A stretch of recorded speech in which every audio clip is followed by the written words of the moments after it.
Самұрық-энерго акционерлік қоғамы Алматы қаласы экологиясының жақсаруына атсалысып келеді. Мысалы, 2017 жылдан бастап Алматыдағы бірінші жылу электр орталығы табиғи газға ауыстырылды. Маңызды шешімнің арқасында қоршаған ортаға тарайтын зиянды қалдықтардың көлемі анағұрлым азайған.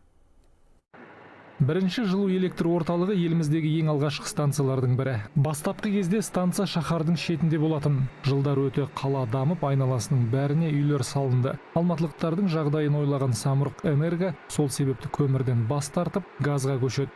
4 жылға кетіп бара жатыр. Түгелімен газға көштік. Газдың қазір 6 энергетический буғазанның барлығы газда жұмыс істейді.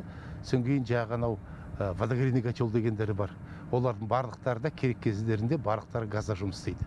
Газ көмірден қымбаттау болғанымен тиімділігі жоғары. Ең бастысы қоршаған ортаға зиян аз. Оның қаншалықты таза екенін станция маңындағы қардан-ақ байқауға болады. Жылу электр орталығы көмірді қолданған уақытта ауаға жылына 3000 тонна зиянды қалдық бөлінетін. Қазір ол 800 тоннадан аспайды. 2,5 еседен көп 3 еседей түсіп қалды. Оның барлығы біздің осы экологияға өте жақсы әсері бар. Біз қаланың орталығы мен шығысын қамтамасыз етеміз.